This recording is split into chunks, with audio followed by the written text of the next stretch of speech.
ketika saya tidur lagi nyenyak banget ya guys, percaya nggak percaya, di situ saya mendengar suara bunyi langkah kaki, jelas banget itu adalah langkah kaki, tapi sepertinya bukan langkah kaki pendaki.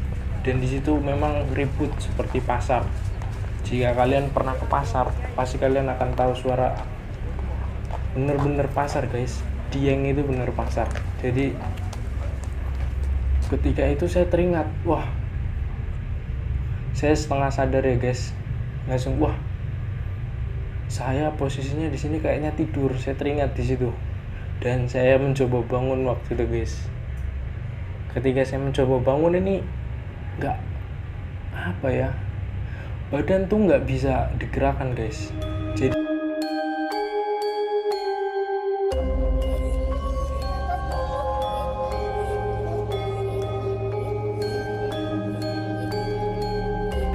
oke guys, sebelumnya dari lanjut cerita dari kemarin. Jadi dari sesampainya di Pulau Peperangan itu kita istirahat di situ 1 malam, dan kemudian tuh kita bangun waktu itu jam 7 atau jam 6 gitu. Kita sudah masak sampai packing sampai jam 9 atau jam 10 gitu. Jadi ketika kita packing peralatan pendakian dari tenda, matras dan lain-lain, itu ada 3 orang dari bawah yang sempat bertemu dengan kita di pos 3 di waktu kita istirahat ya guys. Jadi kita bertemu mereka, kemudian kita lagi nyantai making, dan ternyata mereka kehabisan air, dan kita tahu treknya masih cukup jauh waktu itu tetapi landai. Jadi mereka kebetulan minta minum, jadi kita berikan air waktu itu. Jadi ketika kita berikan air itu, dan mereka cerita ternyata salah satu dari anggota mereka tuh ada yang terkena hipotermia guys. Jadi hipotermia itu dimana kondisi pendaki itu mengalami kedinginan yang sangat hebat sampai suhu tubuhnya itu nggak bisa menyimbangi gitu guys. Jadi dari situ mereka kena hipo, satu temennya, tapi syukur alhamdulillah nggak kenapa-napa dan selamat. Dan setelah itu kita pun melanjutkan perjalanan dari Pulau Peperangan menuju Gupak Menjangan. Sesampai di Gupak Menjangan itu jam-jam 12. Cukup cepat kok guys sebenarnya guys. Sebenarnya kita kalau berjalan tidak berhenti 30 menit lah, 45 menit atau 30 menit dari Pulau Peperangan menuju Gupak Menjangan. Kita mendirikan tenda, kita camp di situ. Setelah itu kita memasukkan barang-barang di satu tenda, karena waktu itu kita harus meninggalkan tenda dan barang-barang di situ karena kita mau summit ke puncak. Dan dari Gupak Menjangan ke puncak itu kurang lebih 1,5 jam, tapi melewati Sabana, baru itu Pasar Dieng, Hargo Dalem, habis itu Warung Mbok Yem, baru setelah itu puncak. Oke, ketika saya naik itu kita semua naik ya, 7 orang, dan 4 orang sudah di depan. Jadi ketika itu waktu siang, itu bukan siang sih guys, sudah termasuk masuk sore, karena mau jam-jam 2 gitu kalau enggak salah, karena kita juga jalannya santai sambil foto-foto di Sabana 1. Jadi 4 orang duluan, kemudian sisa 3 orang, yaitu saya dengan teman saya 2 orang, tapi teman saya 2 orang tuh di belakang masih sibuk foto. Jadi saya pengennya nyusul yang 4 orang ini. Kemudian setelah berjalan agak lama, sekitar mungkin 30 menit atau lebih, 45 menitan gitu, itu nyampe di Pasar Dieng. Setelah itu saya bertemu pendaki. Dia bilang begini, "Bang, jangan sendiri bang, nanti aja bang, tunggu temennya." Terus dalam keadaan itu kan saya kan sudah pernah naik Gunung Lawu via Ceto juga, jadi saya dengan rada malasnya menjawab, "Iya bang," tak gituin aja, kayak rada males gitulah untuk menjawab. Kemudian tuh dari situ pendaki itu lewat, dan saya juga lewatin Pasar Dieng. Setelah itu hampir mau keluar Pasar Dieng, di situ ada semak, guys. Saya awalnya duduk di situ karena cukup panas. Tapi ketika duduk di situ saya tuh merasa dingin banget, enak, sejuk gitu. Dan niatnya tuh sembari menunggu anak-anak yang 2 orang dari belakang itu menunggu lewat situ kan. Ternyata tiba-tiba di situ saya merasa ngantuk banget. Ngantuknya tuh seperti apa ya? Padahal waktu itu saya terbilang di gunung itu tidur nyaman, guys. Tidur saya sangat nyaman, dan waktu itu juga nggak capek. Jadi tiba-tiba ngantuk, enak saja mungkin karena hawanya sejuk, dan saya ketiduran, guys. Jadi sempat saya merekam sebelum saya tidur itu.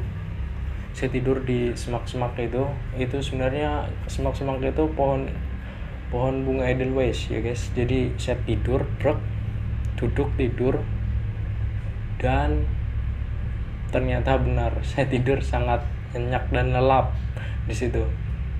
Dan saya nggak mengingat apapun dan ngeblank di situ. Di situ tuh hitam aja gitu, hitam, nggak ada apa ya, maksudnya nggak ada ingatan tentang apapun. Dan ketika saya tidur lagi nyenyak banget ya, guys, percaya nggak percaya, di situ saya mendengar suara bunyi langkah kaki, jelas banget itu adalah langkah kaki.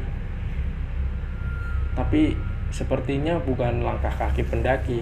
Dan di situ memang ribut seperti pasar. Jika kalian pernah ke pasar, pasti kalian akan tahu suara bener-bener pasar, guys. Dieng itu bener pasar. Jadi ketika itu saya teringat, wah, saya setengah sadar ya, guys, langsung wah, saya posisinya di sini kayaknya tidur. Saya teringat di situ, dan saya mencoba bangun waktu itu, guys. Ketika saya mencoba bangun ini nggak apa ya, badan tuh nggak bisa digerakkan, guys. Jadi saya benar-benar di bawah alam sadar, guys, waktu itu. Itu di situ saya mencoba untuk meronta, tapi nggak bisa. Itu benar-benar seperti di pasar. Itu banyak banget orang di situ. Entah mereka berbicara apa, pokoknya pasar, guys. Itu halayaknya benar-benar pasar tradisional ya, guys. Benar-benar pasar banget.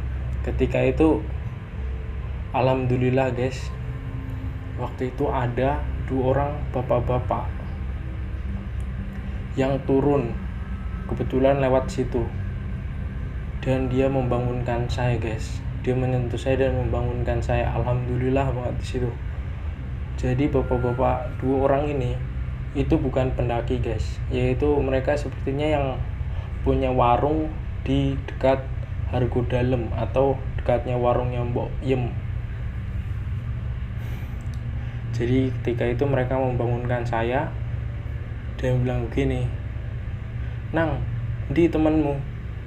Dibilang, "Nak, di mana temanmu?" Saya bilang, "Masih di depan, Pak. Masih di belakang, Pak. Tak tungguin kayaknya." Langsung dia bilang begini, "Oh, nggak ada kok. Kayaknya nggak ada yang lewat sini." Terus langsung dia bilang, katanya teman saya itu motong jalan. Jadi mungkin ada potongan jalan yang dari Pasar Dieng itu menuju langsung ke Hargo Dalem. Jadi dia nggak lewat jalur yang saya lewati, guys. Jadi setelah itu saya langsung bangun, saya langsung jalan. Saya bilang, ucapkan terima kasih kepada bapaknya udah bangunin. Habis itu saya jalan lagi langsung menuju Argo Dalam guys, dan ternyata benar guys, itu adalah pasar. Jadi itu terserah kalian kalau percaya atau tidak percaya, tapi buat kalian jangan istirahat di Pasar Dieng. Pasar Dieng itu artinya pasar setan ya guys kalau di sana.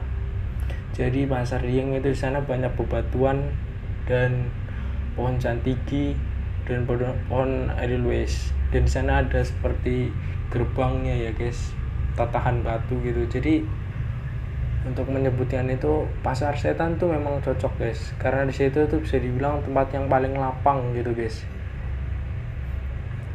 Secara logika memang di situ bisa jadi tempatnya untuk menjual barang di situ guys, atau jual menjual di situ. Jadi itu benar-benar pengalaman yang luar biasa banget yang saya rasain. Dan kemudian sampailah saya di Argo Dalam, dan ternyata benar saja semua teman saya menunggu di sana. Bahkan ada satu orang yang turun untuk nyusul saya, tapi untung udah ketemu ya guys, karena saya lewat jalur lama, jadi waktu itu langsung ketemu di jalan tap. Kemudian langsung kita naik, bertemu, dan benar saja mereka semua menunggu saya di Argo Dalam. Sebelumnya warung Mbok Yem kalau lewat Candi Ceto ya guys, via Ceto. Jadi waktu itu langsung saya bertemu. Dan oke guys, ini Argo Dalam ini sebenarnya adalah tempat petilasan atau tempat ini ya, raja terakhir Prabu. Kalau kalian tahu ceritanya itu, di sini adalah Argo Dalam tempat petilasan terakhirnya. Jadi dan bisa dibilang sih ini di situ ketika saya masuk wilayah Argo Dalam itu bau banget, bau dupa guys. Ya maklum ya guys, namanya tempat kayak gitu. Jadi menyengat banget, bau dupa di situ. Dan dulu tahun 2018 kalau nggak salah itu ada yang bunuh diri di situ guys. Jadi ada yang bunuh diri, kemudian dibawa turun lah, entah karena apa bunuh dirinya. Pokoknya di situ kasus. Dan kemudian agak lama saya mau masuk ke Argo Dalam, tapi nggak kuat dengan bau dupa. Saya keluar lagi, langsung saya melanjutkan ke Mbok Yem. Ke Mbok Yem itu saya bertemu dengan Temon itu salah satu temannya Mbok Yem, yaitu seekor monyet. Tapi kalau kalian bilang monyet di depan Mbok Yem, dia marah. Karena hewannya itu dianggap seperti keluarga atau teman, jadi harus dipanggil namanya guys, Temon. Jadi ketika saya ketemu Temon, itu monyet itu sangat barbar, tapi yakin lah guys, itu nggak akan melukai kalian. Tapi hati-hati dengan barang yang kalian bawa, bisa diambil, bisa berabe kalau sampai diambil. Dan kemudian saya naik lagi ke puncak. Jadi setelah saya di puncak itu pendakiannya agak singkat juga ya. Naik dari Mbok Yem ke puncak itu cuma sekitar 30 menit sampai di puncak. Itu saya melihat jejak-jejak yang pernah viral itu yang jatuh di jurang. Terus sekarang ternyata puncak udah agak berubah. Di sudut itu dipasang pagar pembatas ya guys, biar nggak terjadi lagi kayak kejadian kayak itu. Dan kemudian saya turun ke mata air di bawah itu, namanya adalah Sendang Derajat. Sendang Derajat, saya ingin ambil air di situ yang sekiranya banyak, tapi ternyata kosong, gak ada air. Jadi benar-benar kosong waktu itu. Setelah saya mengambil air itu, ternyata hitam guys airnya, dan cukup keruh banget guys, karena airnya sedikit ya. Kita memutuskan untuk beli saja. Kemudian kita ke warung dan ternyata nggak ada guys di situ. Jadi nggak ada air. Kita ke warung, kita beli air di warung, dan tidak ada juga air yang saya cari, yaitu botol 1,5 liter. Kemudian ya sudahlah, saya bilang begini di temen, yuk kita beli aja yang 750 ml. Dan ternyata benar saja, setelah ngecek harganya cukup mahal guys, percayalah. Harga 750 ml itu adalah sekitar 13.000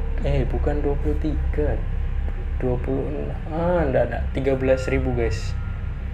Jadi 13.000 satu itu, tapi ada yang jual 15 di toko di warung sebelah, 15 di warung ini 13. Ya kita ambil yang 13 lah. Kita beli 2 jadi 1,5 liter, tapi 2 botol 750 ml. Udah, ketika kita turun itu agak sore ya guys, itu sekitar jam 5-an. Kita sebenarnya mau lihat sunset, tapi karena kita harus masak dan udara semakin dingin, ya kita harus balik secepatnya ke Kupang Menjangan. Dan oke guys, setelah itu malam ini tuh agak aneh ya guys. Malam itu agak aneh. Jadi ketika itu anginnya benar-benar keras ya guys. Ketika saya tidur sekitar dan bangun itu jam 3. Saya tidur itu jam 9 dan bangunnya jam 3. Ketika saya bangun jam 3 itu, di sela-sela keributan angin yang begitu mengganggu ya, begitu keras, tapi bukan badai, angin biasa. Dan ternyata benar saja, di situ ada suara langkah yang seperti memutari tenda. Jadi waktu itu kan tenda saya pakai trap tent, dan teman-teman saya memakai tenda dom. Jadi saya sendiri, itu seperti tenda saya yang dilangkai muter guys. Jadi itu rasanya aneh banget di situ. Dari situ saya, wah ini nggak beres nih. Tapi saya bodo amat kan, saya tidur saja sampai pagi. Dan setelah itu kita masak sedikit dan kita turun. Oke guys, sampai di sini dulu saya bercerita. Nanti saya sambung lagi part 2. Berhubungan memori saya sudah mau penuh, dan saya ucapkan terima kasih untuk yang menonton, dan jangan lupa untuk like and subscribe.